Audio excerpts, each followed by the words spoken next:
গরম গরম ভাত, এক বাটি লাল লাল মাটনের ঝোল, আর তার সাথে কয়েকটা মাটনের চর্বির বড়া। যদিও চর্বির বড়ার রেসিপিটা আজ নয়, ওটা তোলা থাক অন্য দিনের জন্য। আজ শুধু লাল লাল মাটনের ঝোলের রেসিপি, যেটা আমরা সবাই জানি, কিন্তু করি নিজের মতো করে। তাহলে চলো শুরু করে নেওয়া যাক। এখানে 1 কেজির থেকে একটু বেশি মাটন আছে, যেটাকে ভালো করে ধুয়ে নিয়ে এক এক করে পরিমাণ মতো আদা বাটা, রসুন বাটা, হলুদ গুঁড়ো, লঙ্কার গুঁড়ো, কাশ্মীরি লঙ্কার গুঁড়ো, আর কিছুটা কুচনো পেঁয়াজ ও দুটো ছোট সাইজের টমেটো কুচি, আর বেশ কিছুটা সর্ষের তেল দিয়ে ম্যারিনেশন করে রেখেছি প্রায় ঘন্টাখানেকের জন্য। শুনেছি মাটনকে যত ভালো করে মেখে নেওয়া যাবে তত ভালো নাকি টেস্টও হবে। কয়েকটা আলু ডুমো ডুমো করে কেটে দিলাম, তারপর কড়াইতে তেল দিলাম, সামান্য নুন আর সামান্য হলুদ দিলাম। তারপর সেই তেলেই এক এক করে আলুগুলো ছেড়ে ভেজে নিলাম, একদম লাল লাল করে ভেজে নিলাম, ভেজে তুলে রাখলাম। कागज के दो पंख लेके उड़ा चला जाए रे, जहाँ नहीं जाना था ये वहीं चला हाय रे, उम्र का ये ताना बाना समझ न पाए रे।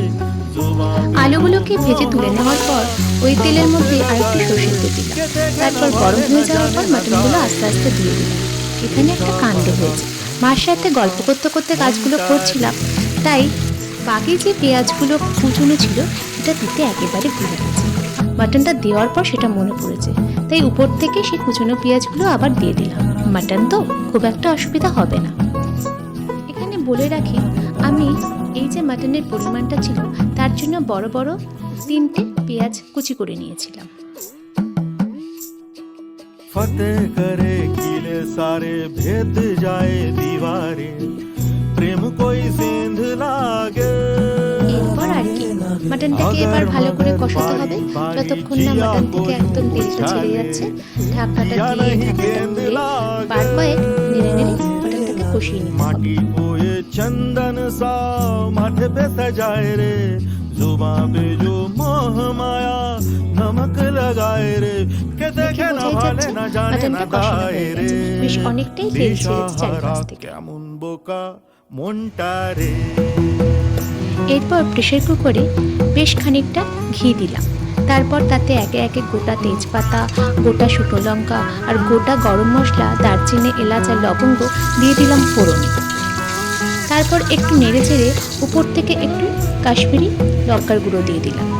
এখানে ঝাল লঙ্কার গুঁড়ো দেওয়া যেতে পারে, আমরা একটু ঝালটা বেশিই খাই, তাই একটু ঝাল গুঁড়ো লঙ্কাও মিশিয়ে দিলাম। তারপর সামান্য একটু চিনি দিলাম টেস্টটাকে ব্যালেন্স করার জন্য। এটাই হলো আমাদের ফোড়ন, আর এইভাবে একবার ফোড়ন দিয়ে দেখবে দুর্দান্ত হয় খেতে, আর ফ্লেভারটাও দারুণ দিল। তারপরে মাটনটাকে দিয়ে দিলাম পুরোটা, আর তার সাথে খানিকটা গরম জলও দিয়ে দিয়েছিলাম।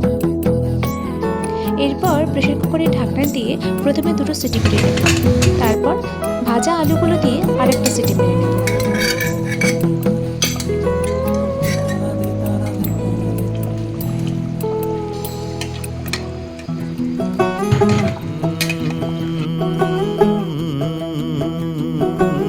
कागज के दो पंख लेके उड़ा चला जाए रे, जहाँ नहीं जाना था ये वहीं चला हाय रे, उम्र का ये ताना बाना समझ न पाए रे, जुबां पे जो मोह माया नमक लगाए रे, के देखे न भाले न जाने न दाए रे, दिशा हारा केमन बोका মনটা রে।